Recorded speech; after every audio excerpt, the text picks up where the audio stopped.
आप यूं समझ लीजिए कि जन्नत में जब आपको मिलेगा ना तो पूरी तरीके से फिल्टर करके मिलेगा, पूरे तरीके से डेंटिंग पेंटिंग करने के बाद आपको अता किया जाएगा। वहाँ जो है ये दुनिया के अंदर जो इसका रवैया हुआ करता था, दुनिया के अंदर जो इसके मामलात हुआ करते थे, वहाँ बिल्कुल नेक परहेजगार और एक अच्छे खूबसूरत हैंडसम जवान की सूरत में आपको पेश किया जाएगा। अस्सलामु अलैकुम वरहमतुल्लाहि वबरकातुहू। नाज़रीन किराम, अक्सर पूछे जाने वाला सवाल, औरतें अक्सर सवाल करती हैं कि हाफिज़ साहब, मर्दों को तो जन्नत में हूरें मिलेंगी, औरतों को क्या मिलेगा? तो ये सवाल अक्सर पूछा जाता है। इसके अलावा जब मैंने इस सवाल का जवाब ही देना है तो एक सवाल और इसमें ले लेता हूँ।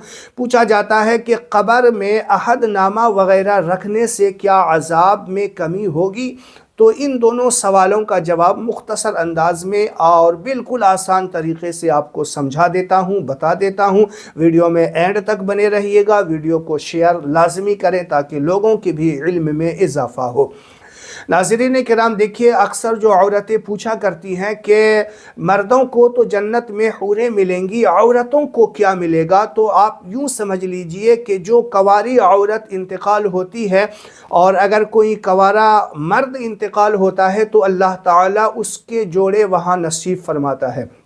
अगर किसी की बीवी इंतकाल हुई तो अल्लाह ताला उस मर्द को बीवी भी नसीब करता है और उस औरत को उसका शौहर भी नसीब फरमाता है। आप यूं समझ लीजिए कि मर्द अगर कम पड़ जाए तो अल्लाह ताला उसे मर्दों के साथ दूसरे निकाह में शामिल कर दिया करता है। अब देखिए, औरतें कहती हैं कि क्या हमें जन्नत में भी यही शौहर मिलेगा? सवाल देखिएगा, इस तरीके से कंफ्यूज हो जाती हैं कि यहाँ तो ये जो है दारू वगैरह, शराब, चरस, गांजा पी करके हमें मारा करता है, पीटा करता है, तो क्या जन्नत में भी इसे झेलना पड़ेगा?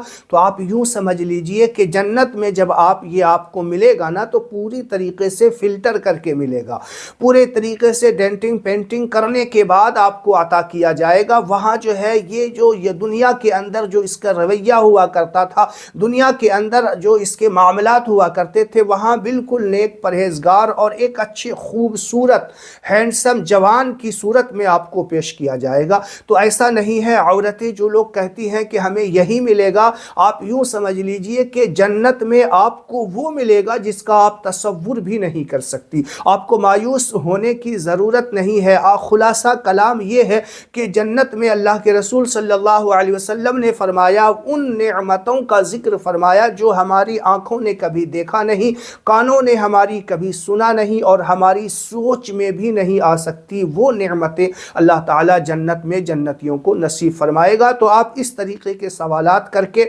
जो है गमगीन ना हुआ करें। अल्लाह ताला सब कुछ अता करेगा जो आप चाहती हैं। जैसा सोचेंगे वैसा ही अल्लाह ताला वहाँ आपको नसीब फरमाएगा। अब देखिए, अहदनामा के ताल्लुक़ से क़ब्र में अहदनामा वगैरह डाला जाता है, कुछ लिख वगैरह करके कागज़ पे डाला जाता है या अहदनामा जो होता है वो डाला जाता है। तो क्या इससे मुर्दे को कोई बेनिफिट होगा?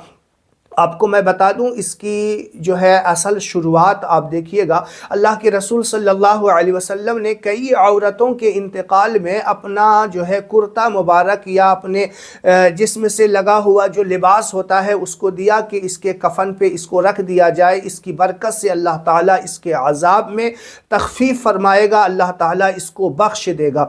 इसके अलावा सहाबाए किराम से भी कई चीज़ें जो है साबित है कि सहाबाए किराम कब्रों में कुछ डाला करते थे, मुबारक चीज़ें डाला करते थे। तो अहदनामा वगैरह जो है ये डालने से इंशाअल्लाह कवी उम्मीद है कि अल्लाह ताला उससे मुर्दे को कुछ ना कुछ बेनिफिट ज़रूर अता फरमाता है।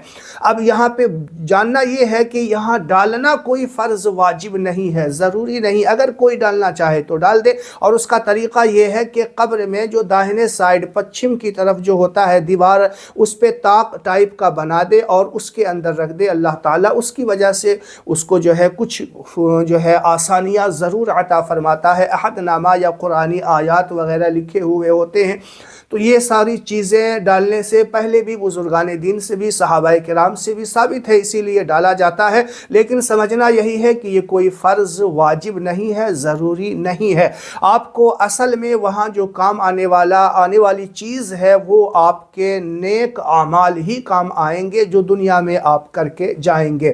آپ یاد رکھیے گا کہ اگر نماز روزے کی پابندی آپ نے کی ہے تو وہاں آپ کو آسانیاں ہی آسانیاں ہوگی، صدقہ خیرات کر کے گئے ہیں تو آپ کو آسانیاں ہی آسانیاں ہوگی، لوگوں کا دل نہیں دکھایا ہے، لوگوں کو گالی گلوچ کر کے لوگوں کا مال حرام نہیں کھایا ہے، لوگوں کا کچھ ہڑپ نہیں کیا ہے، تو آپ کو وہاں آسانیاں ہی آسانیاں ہوگی۔ اگر آپ نے لوگوں کا کچھ زمینیں دبا لی، کچھ پیسے ہڑپ کر لیے، کچھ اور ہڑپ کر کے لوگوں کا جو ہے مال ہڑپ کر کے آپ اس دنیا سے جائیں گے تو پھر عہد نامہ وغیرہ یا کچھ بھی رکھنے سے پہلے تو اس کا حساب دینا ہوگا آپ کو، یہ بات سمجھ لیجئے۔ اسی لیے دنیا میں ہیں تو اس وقت کو غنیمت جان کر کے اللہ سے توبہ کرتے رہیں، اور اگر کسی کا کچھ دبایا ہے، ہڑپ کیا ہوا ہے تو اس کو واپس کریں، اس سے معافی تلافی کر لیں، اور رہتے دنیا میں ہی اللہ تعالیٰ کو راضی کر لیں، تو یہ ہم سب کے لیے بہتر ہے۔